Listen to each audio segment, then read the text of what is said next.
Afternoon, everybody. Welcome to another Sunday Sessions with Courtenay Pollock and myself. And again, glorious day here in Powell River. Hope you guys are all doing well out there in Cyberland. We're going to continue on with the Persian affair. And I'm just going to let Courtenay just take it away. Thank you, Heidi. You're welcome, Courtenay. So I guess at the end of the last episode, I just come down off the mountain. I've been following that, big cat spoor. Feet like dinner plates. I mean, what was I thinking? A snow leopard, something? But I looked it up recently, and there was a kind of a lion, but it hadn't been seen for a long time. They think it was extinct, but then it was proven to be not extinct. It was just rare, very rare. But this was probably a snow leopard. But the bones, oh my God, there was, big bones like oxen bones and things that were, mostly they would drag their kill back to the lair to devour them and at their leisure. And, to drag I don't know how much these beasts must have weighed, to be, isn't that, they start up with the machinery the moment we turn well, if you'll just have to bear with us, It shouldn't be too long. And so anyway, so I got back to the little to the house and had a good sleep. And the next morning, Victoria came and said that it was probably time for me to come back to the city, and then we should carry on with our travels. She needed to go to Geneva and visit with her mother. Her mother and father didn't live together. They had an amicable relationship, but he was in Tehran and her mother was in Geneva. Her mother was French Swiss, so it made sense. So anyway, we went back to the mansion in the city, and Ali and Patricia, Victoria's sister, and myself and Victoria, of course, we made arrangements to fly out to Paris. I think somewhere along the line, I think I actually went to London first with Victoria. She met my folks. While we were there, we bought an old Rolls Bentley, a beautiful car. It was about 10-year-old car, but it was still a fabulous ride. And then we traveled across the Channel and toured through France and to Geneva and visited with her mother. I go into this, it's a beautiful apartment right on the Lake Geneva. It was pretty amazing. I went into the main room, and the main room was a vast room, and the whole thing was covered in this enormous one-piece Persian rug, all handmade. And there's a Victoria's son, just like food and dad crawling around on this priceless carpet. I mean, gosh, I don't know. Well, it was something that's made for palaces. It's enormous, and that they had that in the apartment, and it was just a rug as far as they're concerned. I was like, oh, very nice. Anyway, her mother was very gracious, and we spent a few days there. And then we rendezvoused with Ali and Patricia to meet up with the band for the Paris gig. Now that's towards the end of the tour. I'd spent most of that, their European tour, I'd spent it in Persia, which was a wonderful choice for me because it was quite magical. So we, I had contact, and I made contact and said we'd be in. So we had Parsis waiting for us. We had, wonderful balcony seats, of course, the reserved seating. And the show's due to start. We're front and center in the upper balcony. It was absolutely fabulous overview of everything, and right the focus of the sound. It was just really good spot. And this little fella comes down the aisle. And he says, "Hey, you guys, what are you doing there?" I said, "Well, we're waiting for the show." He starts. I said, I'll come over there. So I come to the aisle, and I said, my guests, just like let me deal with this. And he says, that's special guest seating. You can't just be sitting there. I said, well, I'm a special guest. This was the seating that was appointed to us. And he says, well, I don't know who you are. I said, well, I don't know who you are either. He says, well, I'm Owsley. And I was like, oh, right. I said, well, it's a pleasure to meet you, but of course you've been away. And he had just gotten out of his 4-year stretch for the LSD and stuff. So he hadn't been on the scene for that couple of years that I'd been around. And I said, well, I'm the guy that did the tie-dye stuff. He said, oh, sorry, yes, right. And pleasure to meet you. I'm so sorry. Don't worry, carry on. Anything you need, just, let us know. I said, well, can I put in my order now? But of course we were already set. We had we had the clear light for our cocktails. And the show was fabulous. I was so attuned. I was forecasting what the next songs were going to be, and then they're going to pick up and it's going to roll into that, and it's not good. And I was so attuned. It was just amazing. I was so high. And after the gigs, of course, we got invited back to the suites that the band had reserved at the hotel, and we had a party. It was just the band and McIntyre and some of the management. Cutler, I guess, would have been there because he was the tour manager. And there was Ramrod and Parrish, of the top equipment guys. And so, to take care of everything or anything that needed to be taken care of. And basically, we were just the only guests. It was the two Persian sisters and Ali, and, really exotic-looking people. And I was dressed to the nines, I think I had on a beige velvet suit with a silk, embroidered, I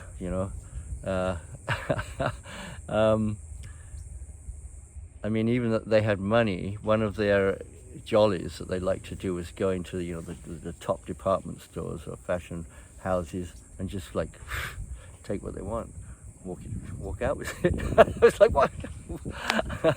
That would not be good news, if you got busted on that. I said, nah, but it's a thrill. What else are we going to get our thrills? And I said, well,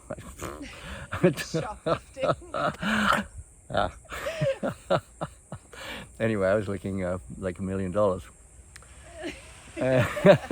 And did I tell you that we went to London and we bought the Rolls Bentley? Yes. So I was really dressed for the Rolls Bentley. And so anyway, that night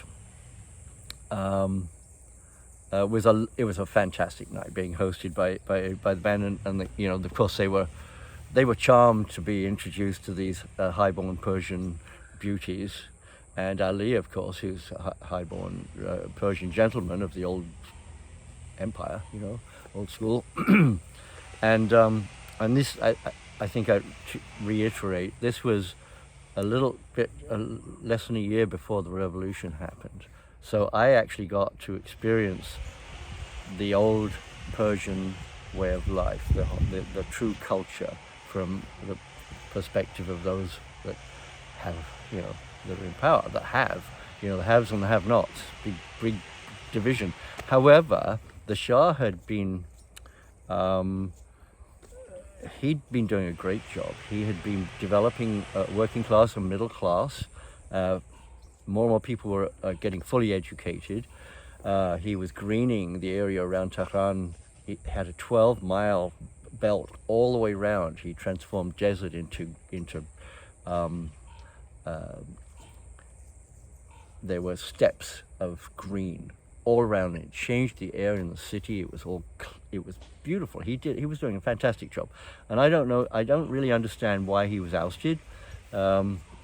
He was kind of put in place by the United States government originally, and it's not like they owned him or anything, but they needed, a person that was kind of a strong. He was a tiny man and such a gentleman, but I guess he had a really good administration, and so anyway, that was such a privilege to experience that beautiful old Persian culture. One of the most ancient continuous civilizations, that we have on our historic record. We don't really know what the real history is and how far back it is. Everybody's the status quo is everything happened in the last 6,000 years, and I was like, I don't. We're finding more and more, great cities and astounding architectural feats in rocks. We've got 600-ton slabs that are sculpted and lifted into place and transported hundreds of miles. Yeah, right, cavemen. It's so ridiculous. Well, I think nowadays there's more and more coming out because there's so much evidence of aliens amongst us, and ancient civilizations go back 70,000 years. And, so they can't keep a cap on it anymore, not in this age of information. And so more and more, they're getting off their status quo, but they've just been lying to us from the beginning, everywhere, all the countries, all of the governments, why they wanted to cover up the truth of our heritage and our development and our association with maybe higher civilizations that are millions of years ahead of us. Maybe I'm just sound like I'm a total conspiracy theorist, but I am. Well, for me, it's been, a study, and things are obvious. Plus all the sign, all of the movements I've seen in the sky and the phenomena that I've experienced, and I've always been open-minded, and it's been very apparent to me from all my life, that there is more than you could ever imagine, all around us all the time in our infinite universe.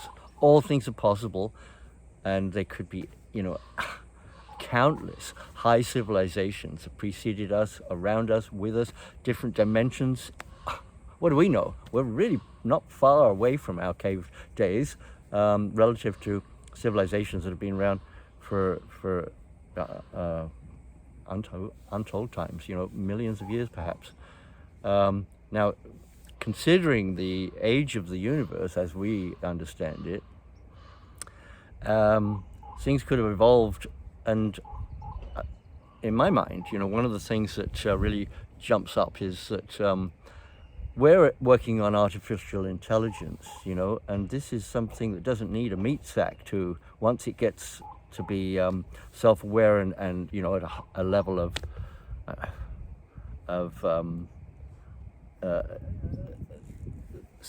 control.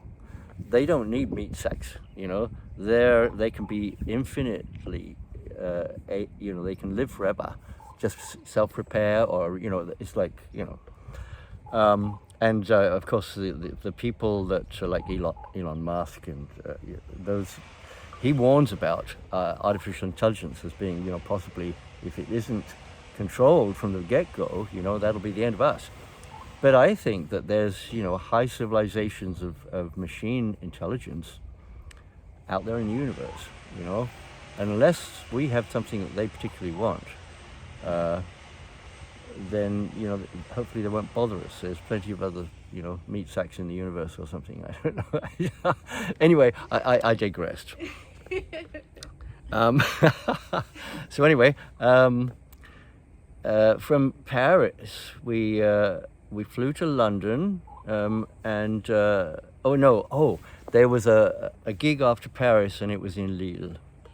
And Lille, it was, a nice drive to this beautiful city in further south from Paris. And so we're all there. I drove the Bentley, of course. I had privileged parking, so I could get out ahead of the crowd. And I think the rest, the band and stuff came in helicopter.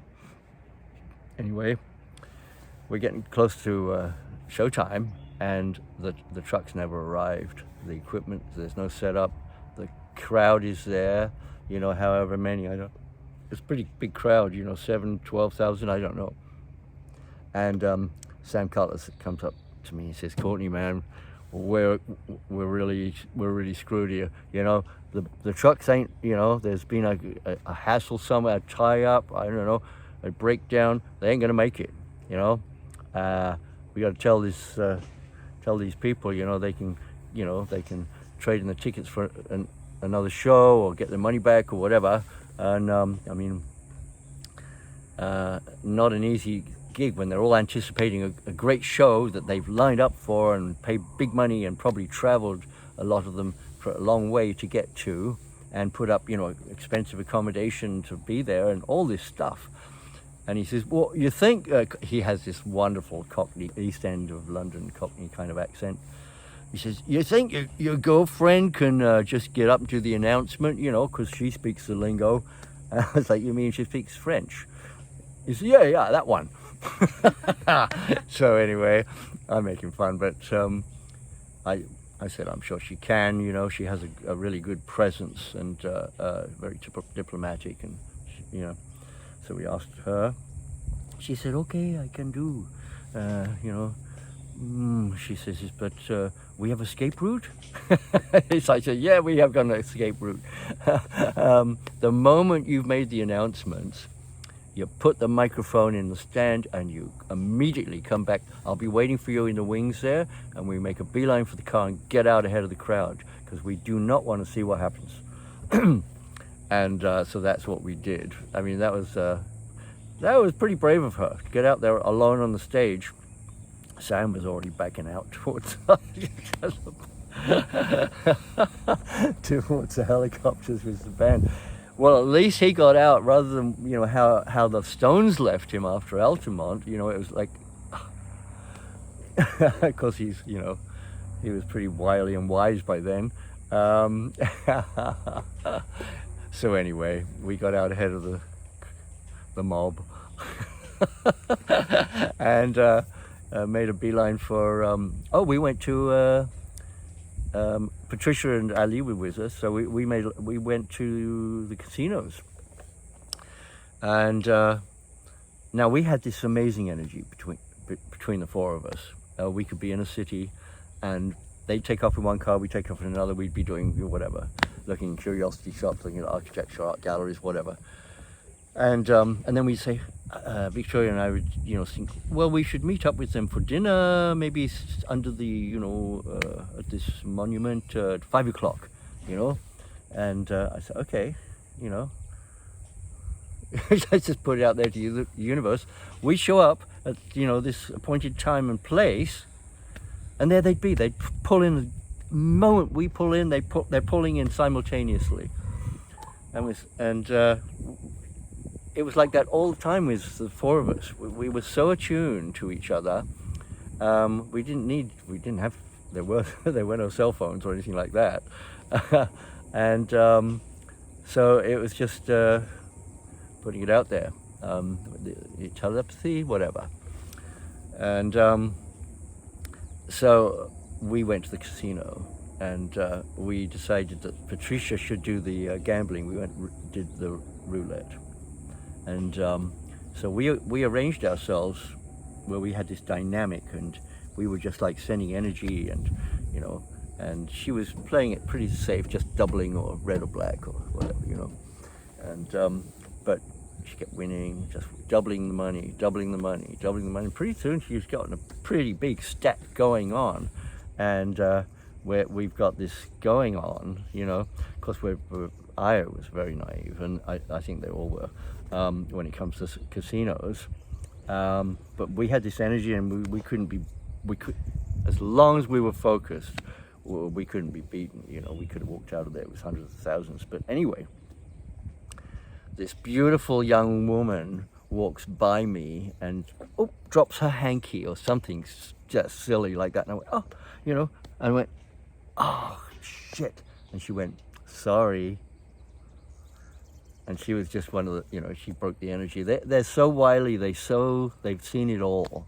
And they knew there was this dynamic going on. And at that moment, of course, Patricia lost. But it was exciting anyway, though. I made a nice little story. So we had fun times. We had wonderful times, and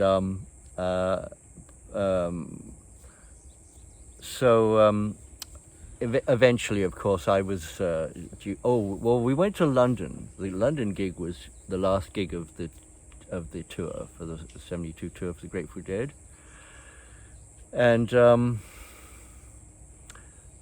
we took some LSD from one of the guys, Kid Candelaria, and he's a great guy, you know. And he said, I said, well, I'll try something different. Well, it was laced with speed or something. It was just, I don't know. It's probably great to work on if you didn't do too much, but we took way too much. We had no measure of what, you know, and it was so powerful. And everything became just fragmented sound and light, like shattered glass. We couldn't do anything but sit and weather it. And they found a nice little spot for us backstage where we were sheltered, and, you know, until we could ride it out, it was so heavy. It was the heaviest experience I'd had, but we knew it was just a matter of time to, and then things started to come clear, and we started to become cohesive again. And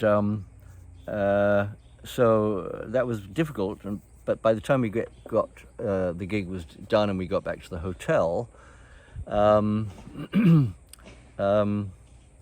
well, we were really high, and we were still running around the lobby at 2, 3 in the morning, with, you know, not knowing what to do with ourselves. And then the next morning, the band took off back to the United States. I mean, most of them. Some stayed around for whatever visits. But so it had really come time for me to go back to the United States, or just spend more time with my family before I go. And Victoria, she had to take charge of her son and make arrangements with Mehdi, her husband, because she wanted, you know, she was going to separate from him, and she was going to come and join me in the United States, which eventually she did. So anyway, that was that I kind of made that the Persian affair a little brief. There were so many adventures and so much amazing stuff, but it's, you know, it's hard to separate one incredible thing from another. And I'm sure we'll touch on it later on as well. Yeah, we can always hark back to things that come up. Exactly. Right? So I hope you guys enjoyed that. This is our 20th episode. Can you believe it? Good Lord. I know. Wow. Right? And I hope you guys are enjoying it. And remember, we love that you like it, but subscribe too, and you'll get it every Sunday. Thanks for joining. Thank you. Thanks, Courtney. Thank you, Heidi. Bye, guys. Wonderful.